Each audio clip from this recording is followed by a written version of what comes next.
Frederico Coutinho. Frederico, um prazer enorme estar aqui. Prazer é meu, querido Bicudo. Vou fazer uma pequena apresentação para você, Frederico.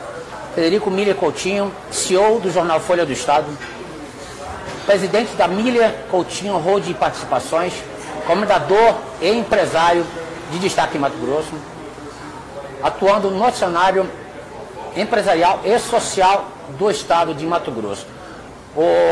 Comendador, fala um pouquinho da sua trajetória. Eu tive a oportunidade de ver uma entrevista, eu vi ontem, inclusive lá na Record News Mato Grosso, e achei muito interessante. Queria saber como começou toda a tua vida empresarial. Conta um pouquinho pra gente.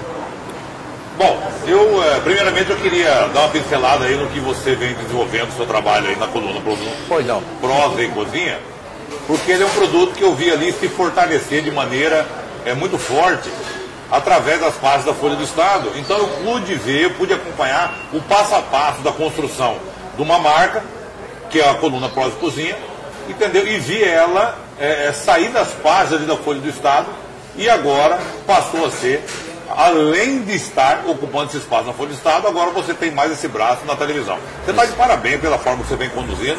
E você sabe que é um prazer para nós ter você lá na Folha do Estado. E é muito bom também quando eu encontro você lá nos corredores, lá do escritório. Falei, Bicudo, você está aqui, Bicudo? Fica à vontade, Bicudo, você está em casa. Então, o Bicudo é um amigo nosso, conheço ele há muitos anos, né, Bicudo? Sim. E então a gente tem toda uma história na Cuiaboninha junto aí. Bom, a história nossa, Bicudo, ela...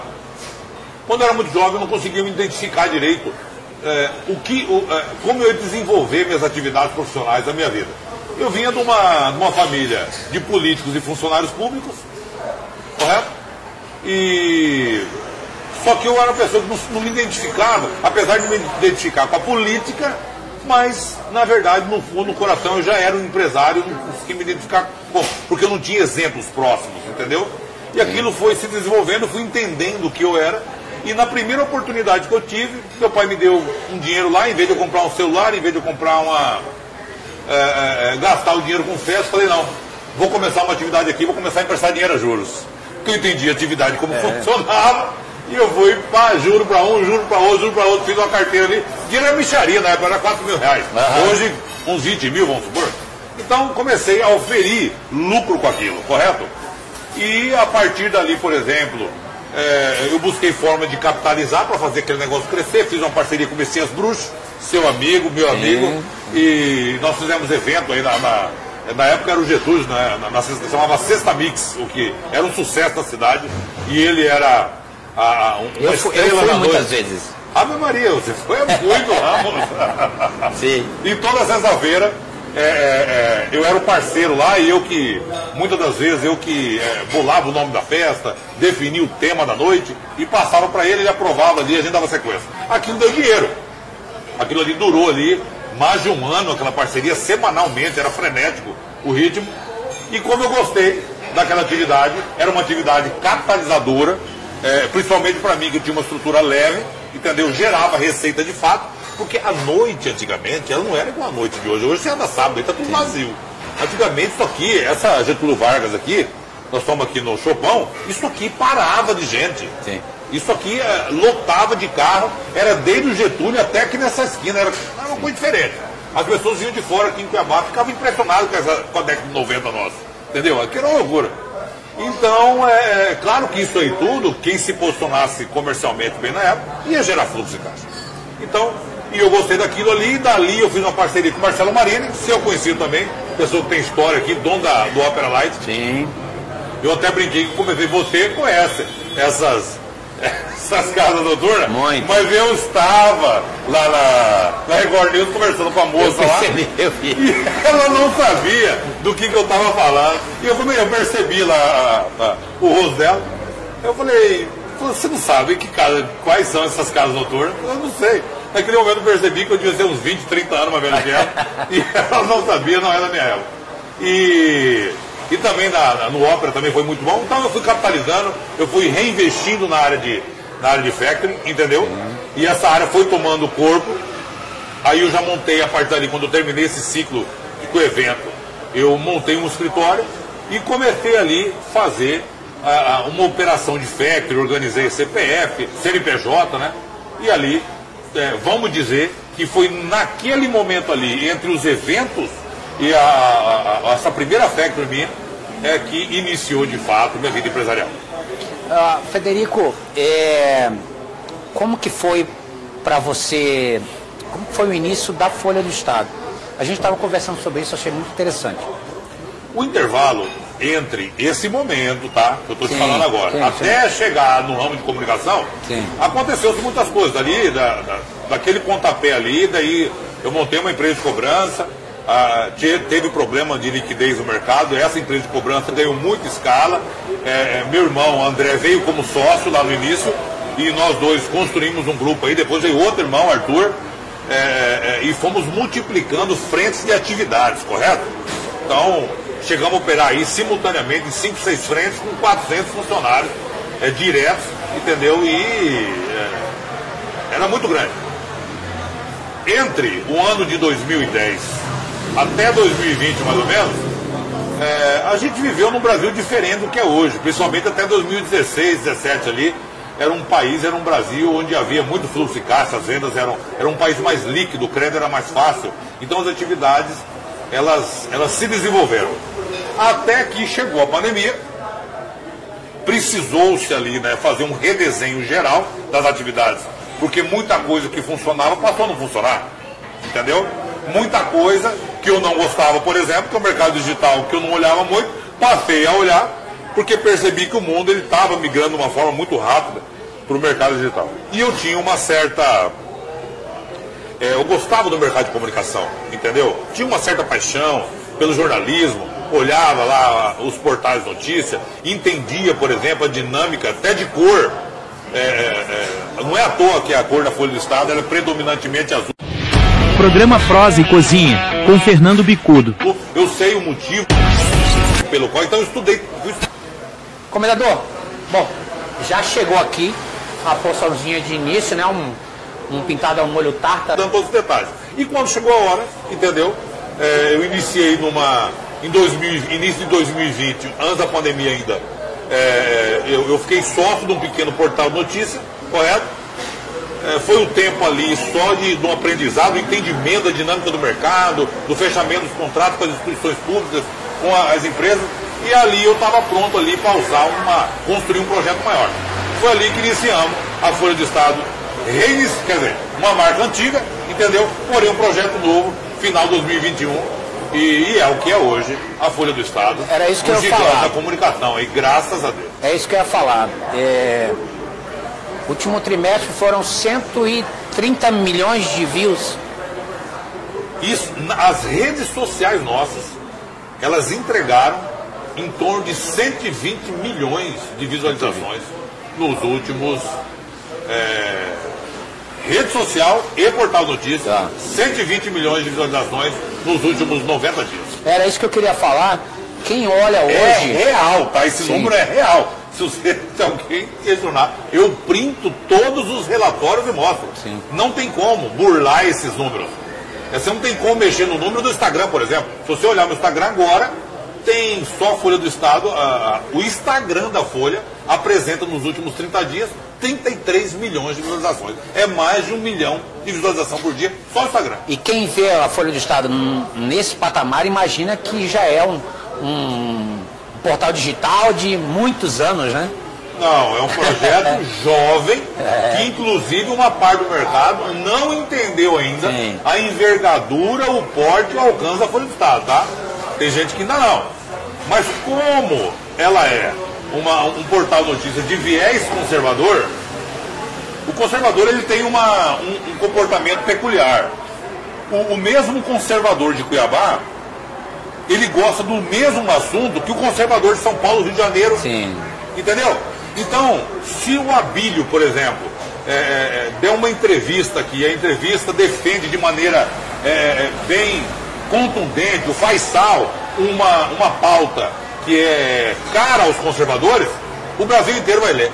E a Folha do Estado tem condições de entregar esse conteúdo através das redes sociais. Rio de Janeiro, São Paulo, Belo Horizonte, Vitória. Por quê? Porque há muitos seguidores do Brasil inteiro olhando porque tem muito assunto conservador sendo trazido para a pauta, e conservador local, tá? Eliseu Nascimento, tem certeza que o pessoal de São Paulo, Rio de Janeiro, não conhecia o Eliseu Nascimento, agora já conhece, porque eu sei que lá está sendo compartilhado, e inclusive por pessoas de outras regiões. Quem vê você lembra muito do teu pai, tá? Inclusive foi amigo do meu falecido pai também. E você não seguiu a veia política dele? Olha, isso aí não se inspirou, digamos assim? É uma pergunta recorrente, é uma paixão de família, é uma coisa que está no nosso sangue. Você entende isso? Sim. Fui criado dentro desse ambiente. Sim. Participei diretamente de 3 ou 4 campanhas eleitorais do meu pai, diretamente, entendeu? Em toda a parte, desde as finanças até o tete-a-tete com o eleitor, chegando até a substituir meu pai em algumas reuniões onde ele não pôde ir, ele teve que estar em outra. Era um caminho natural para nós. Você entende isso? É um caminho natural. Meu bisavô foi governador do estado. Meu pai já tinha sido assumido prefeitura de Cuiabá. Era uma tendência natural. Mas a vida, ela tem seus caminhos, Bicudo. Entendeu? Por mais às vezes que você entende que é um caminho natural, é aquele, a vida ela vai desenhando caminhos diferentes daquilo que você imaginou. E eu fui me tornando cada vez mais empresário, entendeu? E o mundo político foi se enfraquecendo dentro do meu âmago ali e tal.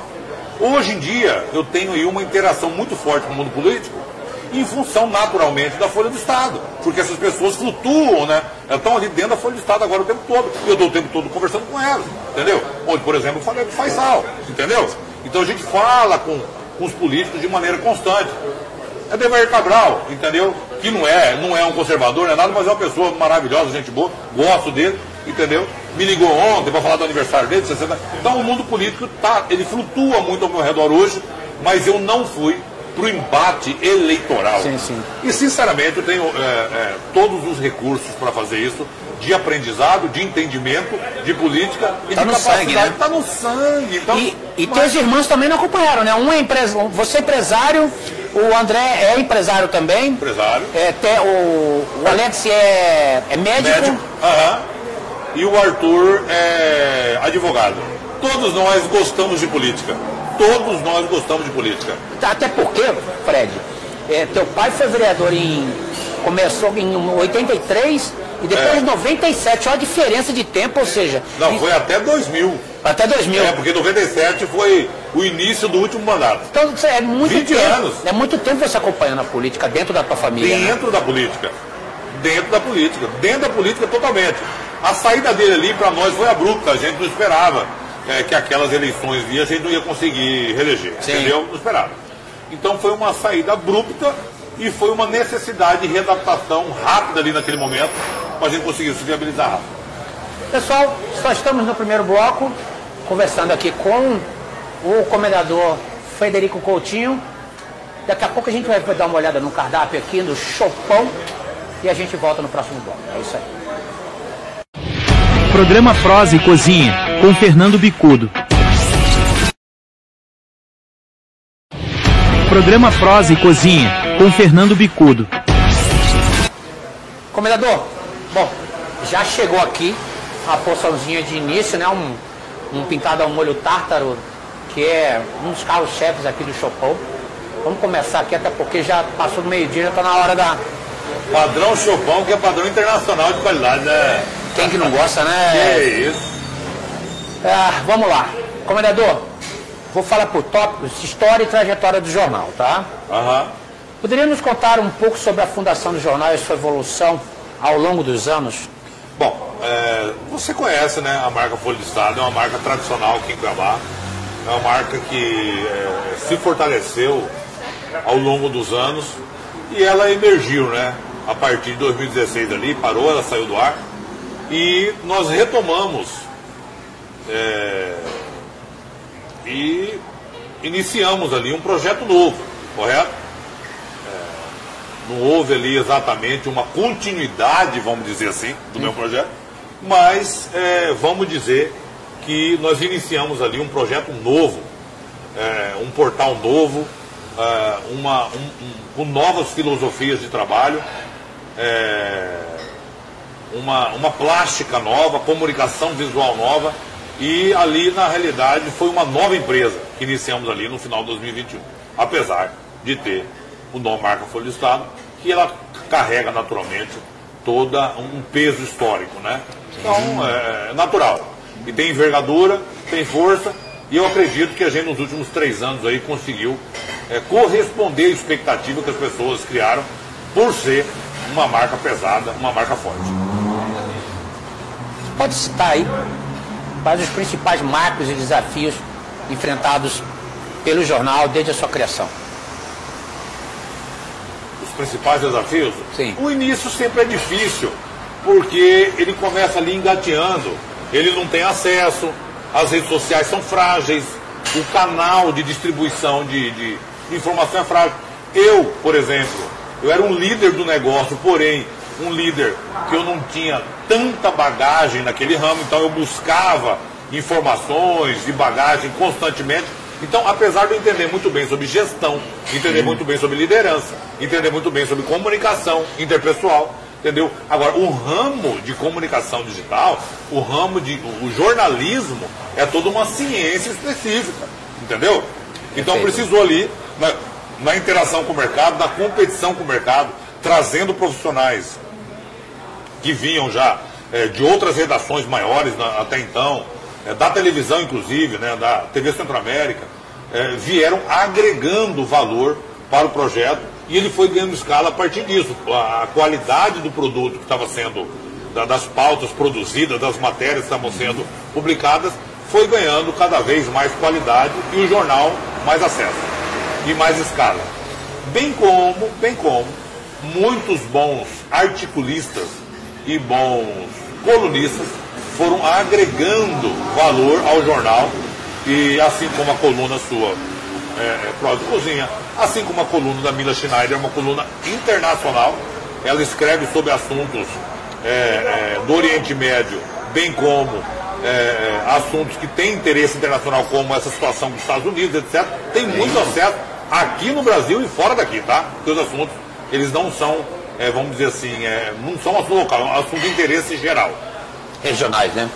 E temos também a coluna do Edson Guilherme, a coluna da Andréa Miller Coutinho, esposa, uma coluna jurídica. Então tem muitos, vamos dizer aí, tem uma massa de mais de 25 pessoas, entendeu? Constantemente produzindo material exclusivo para a Folha do Estado, entre articulistas, colunistas, a nossa redação. Então é hoje uma instituição de comunicação de um porte considerável, e o volume de acesso, eu acredito que nós estamos aí disputando a nível de Centro-Oeste já, como um veículo de Eu ia perguntar sobre como é que você lida com a concorrência. Olha, lido com muita... é uma relação saudável, sabe? São parceiros? São parceiros? São parceiros, são pessoas que me atendem muito bem. Eu também estou sempre disponível a atender qualquer pedido ou pontuação, demanda que porventura aconteça. Não é uma coisa recorrente, mas quando acontece, existe aí um sentimento de contribuição dos dois lados muito forte. Então, não há animosidade, não há sentimento de disputa, entendeu? Existe ali, naturalmente, um sentimento de confraria. Muito interessante o mercado de jornalismo aqui, tá? Muito legal. E eu não tenho nada que reclamar dos concorrentes. Não chamo nem de concorrentes, né? São parceiros, né, de ramo. E temos portais de altíssima qualidade aqui, né? Como Media News, como Olhar Direto, como a Folha Max, como a RD News, como até o Documento, né? Lá do Max Waze, uma série de portais aí.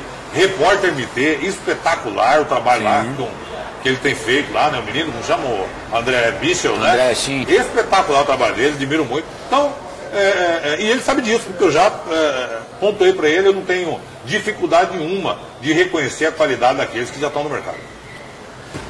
Qual a sua visão, a visão do jornal para o futuro, considerando sua história e o cenário atual na mídia? Olha, o que eu vejo para o futuro é o seguinte. Inclusive a gente conversou sobre isso agora há pouco, né? Nós posicionamos a Folha do Estado num viés claro conservador, certo? É um jornal que dá espaço para esse tipo aí para essas opiniões, usa a termologia adequada para esse público. 70% dos matogrossenses aí são conservadores, então a gente tem uma comunicação muito boa com os matogrossenses.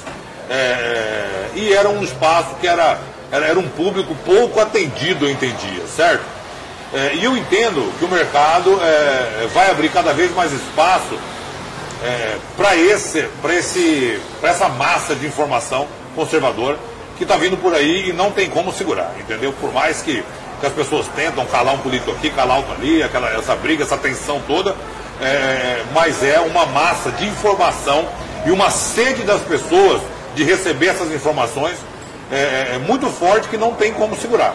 E eu entendi que um portal de notícia, ele não é somente aquele www. Entendeu? Ele é uma massa, é um conglomerado de canais e braços onde eles precisam entregar a matéria na mão do leitor, entendeu? Onde eu entrego através do Instagram, através do Thread, através do TikTok, através do YouTube, entendeu? Direto no portal notícia, nos grupos do WhatsApp da Folha do Estado. Então, hoje em dia, você fala assim, Frederico, quantas visualizações a Folha do Estado tem por dia? Entendeu? Se eu dizer para você que nós chega a 1,5 milhão por dia, você vai falar assim, mas como? Porque todo esse conglomerado permite as pessoas estarem em contato com as nossas matérias o tempo todo, entendeu? E aonde você for, você vai no Instagram, vai aparecer, você vai no Twitter, vai aparecer, você vai no YouTube, vai aparecer, entendeu? Você vai lá no Google, entendeu? Tá lá no Discovery do Google, aparece matéria da Folha do Estado. Então, você vai interagir com as nossas matérias o tempo todo, e por todos esses canais. Vou matar uma curiosidade de muitos. Como é que você ou o jornal lidam com a pressão daqueles que vão atrás do jornal dos bastidores para não publicar tal assunto, para não expor tal pessoa? Isso existe ainda? Mas isso é normal, né? Isso é normal, isso aí é natural, isso aí é uma coisa que a gente tem que ter a capacidade de lidar com isso. Inclusive notificações extrajudiciais, por exemplo, através do escritório de advocacia, pontuando processo, pontuando matérias que estão lá, mas nós temos todo o cuidado de publicar matérias com base em documento, com base em boletim de ocorrência, com base em processos, entendeu? Com base, não são coisas aleatórias. É muito difícil nós falar assim, uma fonte contou com a Folha do Estado. A gente eu nem dou muita abertura para esse tipo de matéria. Eu gosto de documento. Por quê? Porque hoje em dia estão se judicializando demais isso. Você me expôs. Expôs porque você deu um tiro na cara de uma pessoa, entendeu? Não, mas eu não quero aparecer. Não tem jeito, é notícia, entendeu? É notícia, tem boletim de ocorrência, tem uma queixa-crime, entendeu? Um processo criminal, uma condenação, mas mesmo assim as pessoas insistem em querer segurar. Isso aí nada mais é do que uma tentativa de censura. Bom, entendo a necessidade das pessoas, mas e tem também aqueles que ligam e falam assim, eu não gostaria que saísse isso e tal. Olha, eu tento entender, às vezes no âmago, né, na ansiedade da pessoa, de não expor situação e tal, mas nós não somos maldosos, né? Sim, somos claro. Técnicos, informativos e não tendenciosos quando se trata de notícias dessa forma. Vocês devem ter um crivo muito mais elevado, né? Hoje muito mais do que antes. Antes era um pouco, né, fluía mais. Acho que você também já reparou isso, que houveram mudanças. Até a sua coluna mesmo, ela entra numa fila ali de distribuição, de liberação. Isso nada mais é que o crivo que a gente faz para evitar qualquer tipo de desgaste, né? Entendeu? Qualquer tipo de situação que nós não estejamos calçados para poder publicar. Juntando também nessa pergunta, qual o impacto das fake news e da desinformação no trabalho do jornal e na percepção do público também? Olha, o jornal não pode de forma nenhuma publicar fake news. Sim. Isso é uma situação que tem que ser na Folha do Estado não sai fake news. Não sai fake news porque, por exemplo, se eu vou falar, Faisal fez uma colocação ontem no vídeo, certo? Faisal fez, pontuando sobre esse cenário tenso que nós estamos vivendo. Então, eu vou falar do que o Faisal falou. Não vou falar a opinião da Folha do Estado sobre aquilo. O Faisal, deputado estadual de Mato Grosso, assim, assado. Na posição dele, comunicando com o eleitor dele, mas aquilo é notícia. Porque ele é uma autoridade, ele é um legislador, entendeu? E ele tem espaço na Folha do Estado pelas pautas que ele defende. Então, não cria-se fake news. Nós não criamos factoides, como muitos aí fazem. Criam verdades. Uma fonte nossa de dentro sei da onde disse. Na verdade, muitos jornais usam desse dispositivo constitucional que permite você não revelar a fonte, criar fake news dessa forma, que é uma irresponsabilidade. Porque a comunicação, os jornais, é um braço de poder muito forte de influência na sociedade que deve ser usado com responsabilidade. Pessoal, muita coisa ainda por vir. O comendador nem provou ainda o nosso... Não, ainda não. Nosso pintado, que a conversa tá boa, né? Tá muito boa. Daqui a pouco a gente volta no outro bloco e também a gente vai pedir o prato principal aqui do Chopão.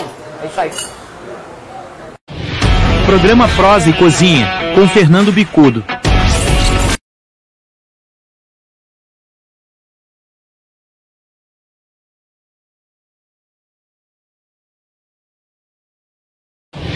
Programa Prosa e Cozinha, com Fernando Bicudo.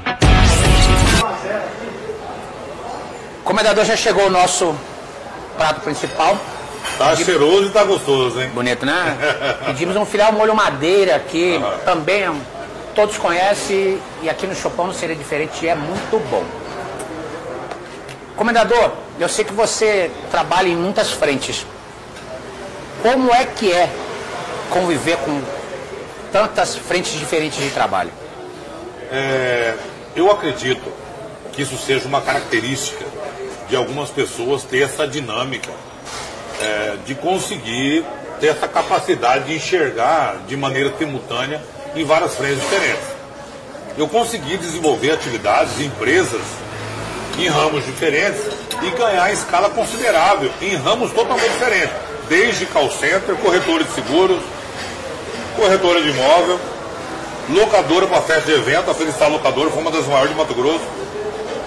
Nossa empresa de FEC, por exemplo, durante 20 anos, durante os últimos 10 dela, ela foi uma das maiores de Mato Grosso, acredito, até porque eu tinha informação que dentro, você tem uma ideia, dentro do Banco Santander, era a maior FEC em operação do Santander de Mato Grosso, entendeu?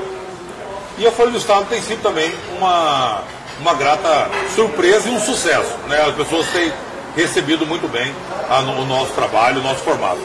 Eu acredito que isso aí seja quando você entende de negócio, não somente daquele negócio, quando você entende de negócio, como formatar um negócio, como liderar um negócio, como formar equipe para fazer aquele negócio crescer, entendeu?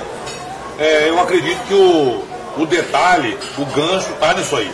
É você entender como é que você constrói sistemas gerador de receita, independente do produto que você está trabalhando. Você precisa se identificar com o que você trabalha, tá? Você precisa ter um pouco de intimidade, entendeu? Porém, eu consegui desenvolver bem em várias frentes diferentes, por entender de negócio. E também fui em frentes que eu tinha um pouco de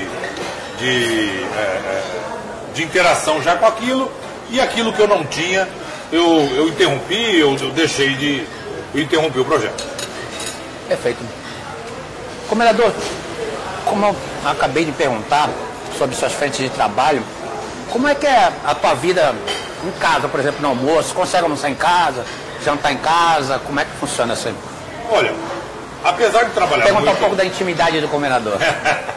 Apesar de eu trabalhar muito, eu sou uma pessoa bastante...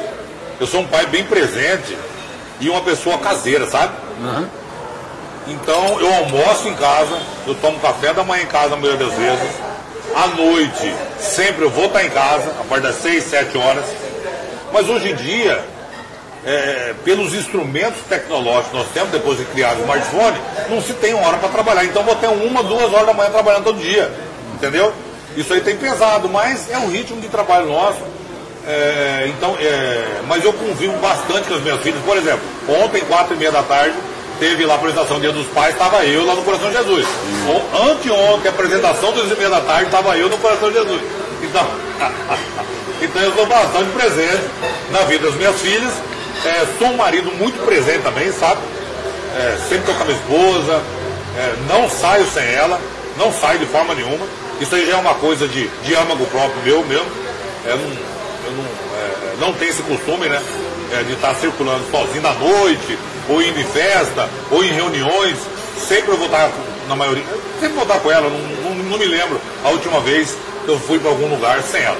Então eu sou uma pessoa bastante de valores familiares fortes, porque isso aí é uma questão de família. Eu aprendi a ser assim e abracei esses valores do casamento, da família, da relação com os filhos, com a esposa e com a família de uma forma geral, irmãos, mãe, pai. E essa lealdade transborda, inclusive, para as amizades. Nós estamos 30 anos, somos conhecidos hoje, você está na Folha do Estado.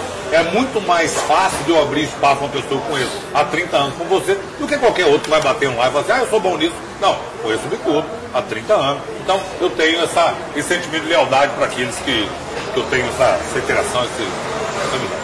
Comendador, qual que é falando ainda de comida, qual que é o prato que você não abre mão de ter num domingo na sua casa ou na sua família? Olha, você acredita que um prato que eu adoro, que eu não, assim, vira e mexe, eu tenho que ir atrás dele, meu sogro faz muito, é vetrecha de pacu, meu irmão. Eu não consigo ficar sem isso aí não, entendeu? Eu acho que eu fui criado com isso aí. Meu pai era um fazedor de peixe violento, meu irmão é cozinheiro violento, meu sogro é um cozinheiro de mão cheia, eu não sou, entendeu? Mas eu sou bom para comer, cara. E nesse inteirinho, você se lembra de algum? Da tarde, falando sobre comida afetiva, o que você lembra da tarde? Agora, Você pintado muito partado aí também é violento, né? Demais, né? Que é isso?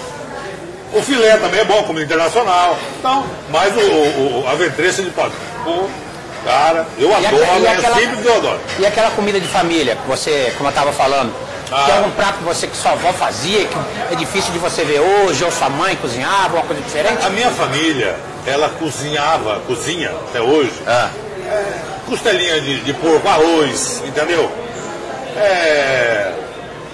Carne assada, churrasco padrão cuiabano que a gente conhece, que é muito bom, entendeu?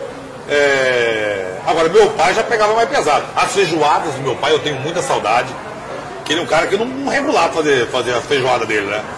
Ia pé de porco, ia língua, ia tudo ali, aquele feijãozão bom demais. Isso aí não se vê, eu não sei onde é que compra isso. Então é uma coisa que nos faz falta, sabe? Alguns pratos específicos que eram feitos dentro da nossa casa e que você não acha lugar para comprar, como por exemplo as feijoadas que ele fazia. Como por exemplo, meu pai é um cara que o feijão dele era maravilhoso, ele colocava cada coisa lá dentro lá e era muito gorda a comida, correto? Mas não tem como a comida ser gostosa sem ser gorda, né, cara? Já viu churrasco gostoso sem ser gordo? Não tem, tem que ter gordura. Você é um cara bastante viajado, que eu sei. Sim. Qual um restaurante inesquecível que você já foi? Olha, um restaurante que eu gosto muito. Pode ser aqui, pode ser fora. Não, vamos falar fora daqui, correto? O lugar mais sofisticado, o restaurante mais sofisticado que eu fui foi o Fazano, lá de São Paulo, tá? Na época, a nível Brasil, ele era integrado com o hotel. Era o lugar mais sofisticado que tinha em São Paulo, inclusive as pessoas de terno, gravata, as mulheres de longo, altamente sofisticado. E o valor também é bastante caro, mas foi um lugar muito sofisticado. Agora, um lugar onde eu me senti, onde é mais agradável, e tendo um nível de sofisticação altíssimo, o padrão das pessoas altíssimo. Lá eu pude encontrar, por exemplo, com a Bílio Diniz, entendeu? Lá eu encontrei nesse restaurante com Olacir de Moraes, entendeu? No Gero, também em São Paulo. Sim. Entendeu? O Gero, ele é um pouco mais acessível, entendeu? Ele é um pouco menos, não é que ele é mais acessível, ele é um pouco menos formal que o Fazano, entendeu? Mas a comida de altíssimo nível, o padrão das pessoas de altíssimo nível. Então é um ambiente requintado, entendeu? Porém ele é um pouco menos formal. Então lá você se interage mais, lá é mais fácil, por exemplo, você sair da sua mesa, sentar na mesa, por exemplo, de um empresário da envergadura, por exemplo. O Lacir Moraes, com a história do Lacir Moraes, eu conversei lá demoradamente com ele, falei com ele de Mato Grosso, conheci a história dele, conheci a usina de Itamaraty, que era dele, entendeu? O banco Itamaraty também, conheci a história, inclusive, na Getúlio Vargas, era a agência do banco dele. Então ele ficou até muito admirado de eu conhecer detalhes da história dele, entendeu? Então o Gero te dá essa possibilidade, entendeu? As pessoas circulam. O Fasano já é um lugar mais introspectivo, a luz já é mais amena, as pessoas de terno, então é um ambiente mais sisudo e a proposta é ser de altíssimo nível de sofisticação, entendeu? Então são lugares de São Paulo que eu gostei muito. Vocês viram que aqui o papo vai para o dia todo, né? O comendador é um cara sensacional, além de ser um parceiro, além de parceiro de trabalho também. É um cara boa praça, um cara bem acessível. Vocês perceberam, a conversa foi ótima. Eu queria deixar, comendador, a câmera para as suas considerações finais no nosso programa. Olha, o sentimento meu aqui é de admiração pelas coisas que você vem realizando, como colunista, como profissional da área de comunicação, agora desenvolvendo um projeto novo que já faz sucesso, eu tenho que reconhecer. E deixo claro também que você é um grande parceiro da Folha do Estado e lá você também tem espaço para desenvolver seu trabalho, para estar lá dentro da estrutura da Folha do Estado. Lá você vai, você nem avisa, quando vê você já está dentro da redação, então lá você está na sua casa. E agradeço também, fico bastante satisfeito da oportunidade da gente poder contar um pouco da história nossa, entendeu? Dar algumas opiniões, inclusive você tinha falado rapidamente aí sobre essa situação, né, de que está o país agora nesse momento, esse tensionamento. Mas aqui é uma bancada, aqui é um espaço, apesar de ser bastante relaxado, tranquilo, dando tranquilidade para a fala fluir, entendeu? Pelo ambiente, pela forma como você conduz, entendeu? Mas é uma grande oportunidade aí estar falando com um grande público, pela TV, vai pelas redes sociais. Então, me sinto muito satisfeito pelo convite e eu estou à disposição para outras vezes, se você quiser conversar conosco. Pode ficar. Obrigado. Tamo junto. É uma satisfação, comandante. Obrigado. Pessoal, espero que vocês tenham gostado de mais um Prosa e Cozinha, feito especialmente para vocês. Até a próxima, se Deus quiser. Obrigado pela sua companhia. Tchau, tchau. Obrigado, pessoal. Tchau, tchau.